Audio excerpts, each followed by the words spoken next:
கோவையில் ரோலக்ஸ் யானை தாக்கியதில் விவசாயி பரிதாபமாக உயிரிழந்த சம்பவம் பெரும் சோகத்தை ஏற்படுத்தியுள்ளது. யானையை பிடிக்கும் முயற்சியில் ஈடுபட்ட சிறப்பு குழுவினர் சொகுசு விடுதியில் தங்கி அலட்சியமாக இருந்ததால் ஓர் உயிர் பறிபோனதாக குற்றச்சாட்டு எழுந்துள்ளது. நடந்தது என்ன?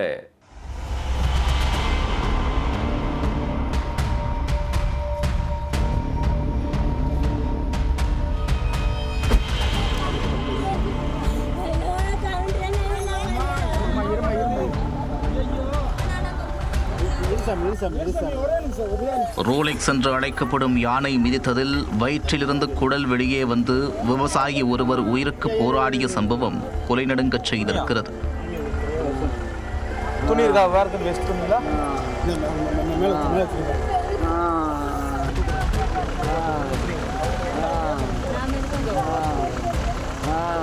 பதினைந்து நாட்களுக்கும் மேலாக வனத்துறையினர் கும்கி யானைகளுடன் ரோலெக்ஸை பிடிக்க தீவிர ரோந்து பணியில் ஈடுபட்டும் அதை நெருங்க முடியாமல் திணறி வருகின்றனர்.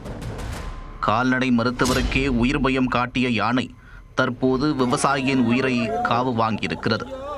பொதுமக்களை அச்சுறுத்தி வரும் யானை வனத்துறையினரின் வலையில் சிக்குமா?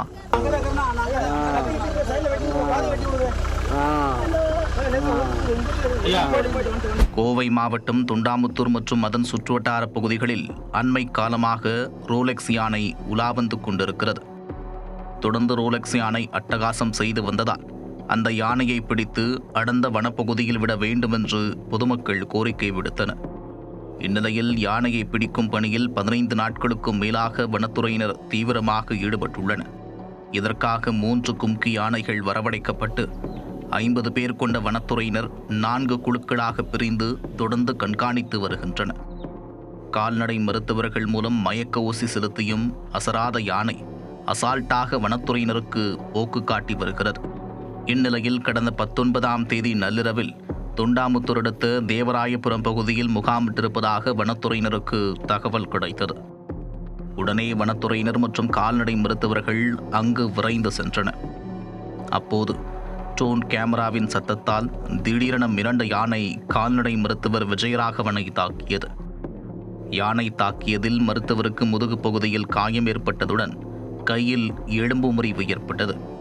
தற்போது தொண்டாமுத்தூர் சுற்றுவட்டார பகுதிகள் மற்றும் மருதமலை வனப்பகுதியை ஒட்டியுள்ள விவசாய நிலங்களுக்குள் புகுந்து ரோலெக்ஸ் யானை அட்டூழியம் செய்து வருகிறது. முன்னெச்சரிக்கை நடவடிக்கையாக அந்த யானை எங்கு செல்கிறது என்று கண்காணித்து லொகேஷன் மூலம் தெரியப்படுத்த வேண்டும் என்று வனத்துறையினருக்கு விவசாயிகள் கோரிக்கை விடுத்திருந்தனர்.